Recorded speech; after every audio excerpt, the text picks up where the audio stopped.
Praise the lord. యేసునామమే జయము. మన రక్షకుడు మన విమోచకుడైన యేసుక్రీస్తు పరిశుద్ధమైన నామంలో అందరికీ వందనాలు.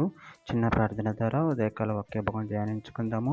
పరిశుద్ధుడ మహాగణుడు అని దేవ యేసయ్య సర్వాధికారినైనా మీకే వేలది వందనములు కృతజ్ఞత స్తోత్రం చెల్లించుకుంటున్నాను దేవ ఉదయకాలం ప్రభు వాక్య భాగం ధ్యానిస్తుండే వాక్య భాగం అర్ధమాటలు సహాయం చేసి మీ కృపలో బలపరిచి మీకు మాదిరిగా మమ్మల్ని నడిపించమని చిన్న ప్రార్థన యేసునామంలో అడిగి వేడుకుంటున్నాను తండ్రి. Amen amen.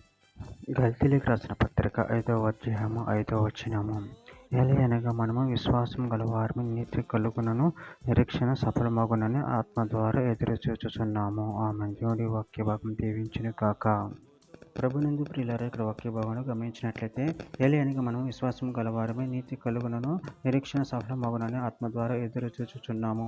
అదేవిధంగా వాక్య భాగంలో గమనించినట్లయితే కీర్తన గ్రంథం 25వ అధ్యాయం 5వ వచనంలో నన్ను నీ సత్యం నన్ను అనుసరింపచేసి నాకు ఉపదేశం చేయము, నువ్వే నా రక్షణకర్తవైన దేవుడు, దినవేళ నీ కొరకు కనిపెట్టుచున్నాను.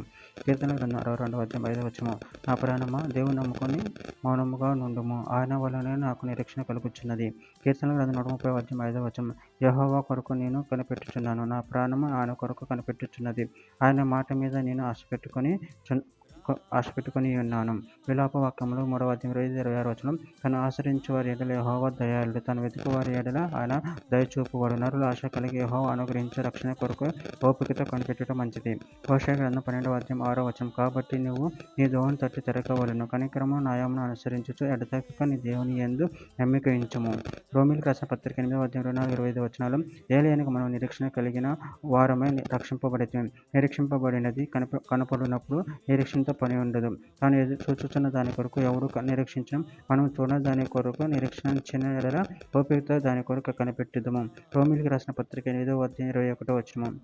అలాగే నిత్యజీవము కలుగుట నీతి ద్వారా కృపయు మన ప్రభువైన యేసుక్రీస్తు మూలంగా ఏలి నిమిత్తం పాపం ఎక్కడ విస్తరించిన కృప అపరిమితంగా విస్తరించడం.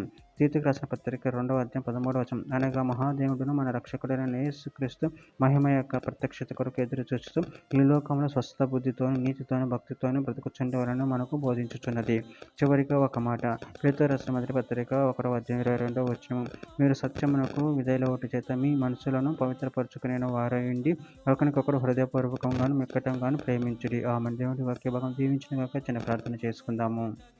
పరిశుద్ధుడ ప్రేమ కలిగిన దేవ యేసయ్య, మీరు ఇచ్చిన వాక్యాన్ని బట్టి కృతజ్ఞతలు చెల్లించుకుంటున్నాను తండ్రి. నాయన మీ నిరీక్షణ కలిగి నేను మహిమపరచుకునే ప్రచారమైన శక్తిని అనుగ్రహించి మీ ప్రేమ మమ్మల్ని పరిస్థితిపరిచి మీకు మాదిరిగా మమ్మల్ని నడిపించమని మీ చిత్తము జరిగించమని చిన్న ప్రార్థన యేసు నామములో అడిగి వేడుకుంటున్నాను తండ్రి. ఆమేన్ ఆమేన్.